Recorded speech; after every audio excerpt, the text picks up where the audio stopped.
Welcome back to my channel Jhilik's diary. Durga Pujo किन्तु चलेई एलो प्राय और एखोनो जारा जारा भाबछो वेट लस करबो बा किभाबे शुरू करबो, कि खाबो, एक्सपेंसिव होबे किना, जिम जয়েন करबो किना, तो तादेर जोन्नोई एई भिडियोटा। आमी एई भिडियोते देखाबो कोनो जिम जয়েন ना करे कोनो एक्सपेंसिव विदेशी जिनिस बा फ्रूट ए धरनेर दामी दामी खावार ना खेये घरोया देशी खावार खेये कि करे वेट मैनेजमेंट करा जाए और वेटटाके लस करा जाए। कारण आमी किन्तु निजेओ एइभाबेई वेट लस करेछि। तो प्रथमेई घुम थेके उठे आमी आदा फोटानो जलटा उष्ण खेये निई और मलासने बसे खाई। मलासने बसे खाওয়ার कारण एकटाई, पेट किन्तु परिष्कार हय। पेट परिष्कार ना हওয়াও किन्तु वेट लस ना हওয়ার একটা বড় কারণ। অনেকে বলো অনেক ডায়েট ফলো করছি কিন্তু ওয়েট লস হচ্ছে না, তো এটাও কিন্তু একটা বড় কারণ। পেট পরিষ্কার হতেই হবে, তা না হলে কিন্তু ওয়েট লস সহজে হতে চাইবে না।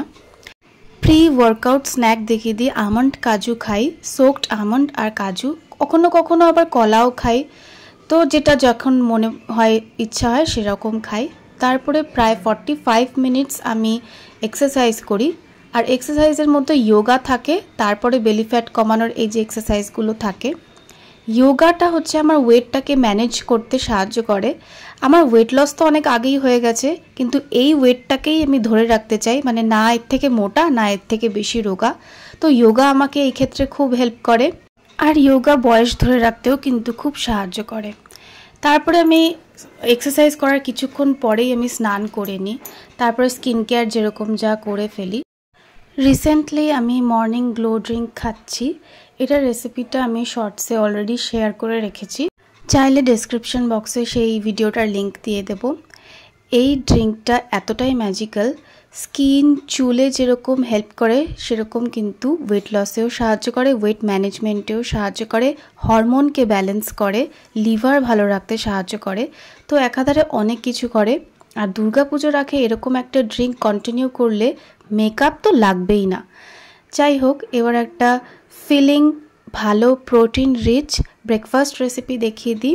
ঘি দিয়ে দিচ্ছি প্যানে। অয়েল দিলে কিন্তু এটা আর হেলদি ব্রেকফাস্ট থাকবে না।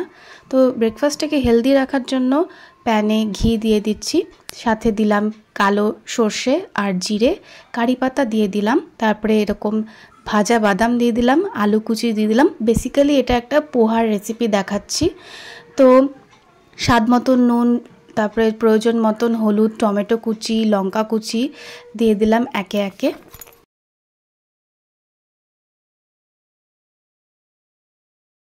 এই ব্রেকফাস্টটা যেরকম হেলদি সেরকম টেস্টিও, আর সাথে এটা চটজলদি হয়েও যায়। তো অফিস বেরোনোর আগে বা স্কুল বা কলেজ যাওয়ার আগে এই ব্রেকফাস্টটা খুব চটজলদি হয়েও যায়, বেশি টাইম টেকিংও না, আর খুব ফিলিং, হেলদি অ্যান্ড টেস্টিও। তারপরে ভেজানো চিড়েটা জল ঝরিয়ে নিয়ে দিয়ে দিলাম। গুড় পাউডার ইউজ করলাম, যেহেতু একটু মিষ্টি লাগে, আমি কিন্তু চিনি ইউজ করি না। সাথে ড্রাই ফ্রুটস দিয়ে দিলাম এটাকে আরও হেলদি বানানোর জন্য। ব্যাস এইভাবে কিছুক্ষণ নাড়িয়ে চাড়িয়ে নিয়ে বন্ধ করে দিতে হবে, রেডি হয়ে যাবে চটজলদি পোহা। আর এটা কিন্তু খেতেও অসাধারণ হয়েছিল। আমি কিন্তু ফার্স্ট টাইম ট্রাই করেছি, আর ফার্স্ট টাইম ট্রাই করেই কিন্তু এটার প্রেমে পড়ে গেছি। আর ভেবে নিয়েছিলাম এরপরেও অনেকবার এটাকে আমি ট্রাই করব। আপনারাও অবশ্যই ট্রাই করে বলবেন যে কেমন হয়েছে রেসিপিটা। যাই হোক, খুব আরামসে শান্তি করে আমরা পরিবারের সবাই এই ব্রেকফাস্টটা এনজয় করেছি। তো এইভাবে ঘরোয়া খাবার খেয়ে, দেশি বাঙালি ফুড খেয়েও কিন্তু ওয়েট লস করা যায়, সেটা হচ্ছে আমি জলজান্ত প্রমাণ। তার জন্য অ্যাভোকাডো টোস্ট, কিউই, নানান রকম বিদেশি ফুড, এক্সপেন্সিভ ডায়েট ফলো করার কিন্তু কোনো প্রয়োজন নেই।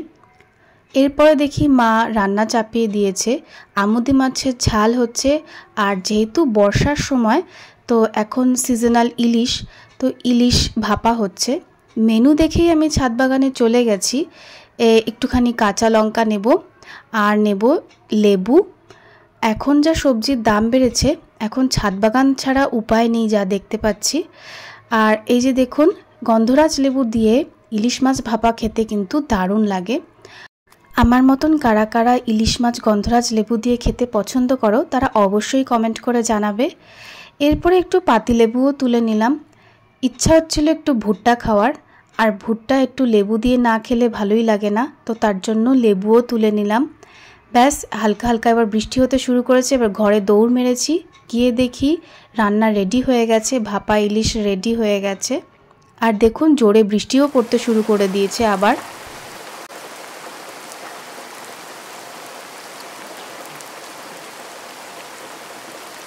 এবার লাঞ্চটা দেখিয়ে দিই। বৃষ্টি ঝমঝমিয়ে পড়ছে, এদিকে লাঞ্চও জমে গেছে। ইলিশ মাছ আছে, আমুদে মাছ আছে, আর কচুর শাক আছে। কচুর শাকটা বাই দ্য ওয়ে বলে দিই, এটা কিন্তু আমাদের বাগানেরই তুলে রান্না করা হয়েছে, এটার ক্লিপিংসটা নেওয়া হয়নি। ইলিশ মাছে প্রচুর ওমেগা 3 ফ্যাটি অ্যাসিড আছে, কচুর শাকে আয়রন আছে, আর আমুদে মাছেও প্রোটিন আছে। তো কার্বোহাইড্রেট আর প্রোটিনের একদম পারফেক্ট ব্যালেন্স। প্রোবায়োটিক ডায়েটে অবশ্যই রাখতেই হয়, আর টক দইয়ের থেকে ভালো প্রোবায়োটিক সোর্স আর হতেই পারে না। এরপরে যে কোনো এক ধরনের ফ্রুট ডেইলি খেতেই হয়, আর সেটা যদি সিজনাল ফ্রুট হয়। এখন যেমন পেয়ারাটা খুব ভালো বেশি পাওয়া যাচ্ছে, এর আগে আম ছিল পাওয়া যাচ্ছিল, এবার আমি পেয়ারা খাওয়া শুরু করেছি। প্রচুর ভিটামিন সি কন্টেন্ট আছে, আপেলের থেকেও বেশি। যতদিন পাওয়া যাবে, যতদিন যা সিজনাল ফ্রুট উঠবে সেটাই খাওয়া উচিত। তো আমি মাখা করে নিচ্ছি কাসন দিয়ে, কাঁচা লঙ্কা, নুন দিয়ে। জাস্ট দারুণ হয়েছিল খেতে। কারা এরমভাবে পেয়ারা খেতে পছন্দ করো অবশ্যই কমেন্ট করে জানাবে। বেশ ঝাল ঝাল, বাইরে বৃষ্টি হচ্ছে আর ভেতরে ঝাল ঝাল খাচ্ছি। সন্ধ্যার সময় সন্ধ্যা দিয়ে দিই যথারীতি। আজকে যদিও আমি সন্ধ্যা দিইনি, ধুনোটা জাস্ট ঘুরিয়ে দিচ্ছি, কারণ বর্ষার সময় মশার উপদ্রব খুব বেশি হয়। আর এইভাবে ধুনো ঘুরিয়ে নিলে যে ভাইরাসটা থাকে সেটাও চলে যায়, আর মশার উপদ্রব থেকেও খানিকটা রেহাই পাওয়া যায়। আর ভুট্টা খাওয়ার খুব ইচ্ছা হচ্ছিল, বর্ষাকালে ভুট্টা খেতে কিন্তু খুব ভাল লাগে। আরেকটা জিনিস, এটা একটা ইম্পর্টেন্ট টিপ, বর্ষাকালে কিন্তু ভুট্টাটাও একটা সিজনাল জিনিস, এটা কিন্তু অন্য সময়ে ঠিক পাওয়াও যায় না। ভুট্টাতে প্রচুর অ্যান্টিঅক্সিডেন্ট আছে, ভিটামিন এ, সি আছে। তো এই বর্ষা মানেই চপ, ভাজা, মুড়ি, সিঙ্গারা এসব বাদ দিয়ে এই হেলদি অপশানটা ট্রাই করতে পারো। লেবু আর নুন দিয়ে এভাবে মাখিয়ে নিলে ভুট্টা কিন্তু দারুণ লাগে খেতে। একটা হেলদি অপশান বলে দিলাম সন্ধ্যাবেলা স্ন্যাক্স হিসাবে। আর যারা ওয়েট লস করতে চাইছো তাদের জন্য খুবই ভালো। সাথে নিয়ে নিচ্ছি গরম গরম গ্রিন টি। এই গরম গরম গ্রিন টির সাথে গরম গরম ভুট্টা খেতে কিন্তু দারুণ লাগবে। গ্রিন টি মেটাবলিজম বাড়ায়, তো যে স্টাবার্ন ফ্যাটগুলো যেগুলো যেতে চায় না সহজে, সেটা তাড়াতাড়ি গলাতে কিন্তু এই গ্রিন টি সাহায্য করে। তো আমার কিন্তু স্ন্যাকটা জাস্ট জমে গেছে।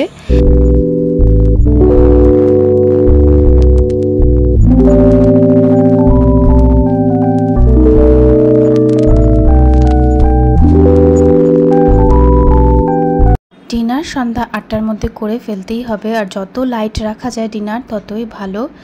ভিডিওটা করছি এখানেই এন্ড। ভালো লেগে থাকলে চ্যানেলটিকে লাইক করুন, শেয়ার করুন, সাবস্ক্রাইব করুন।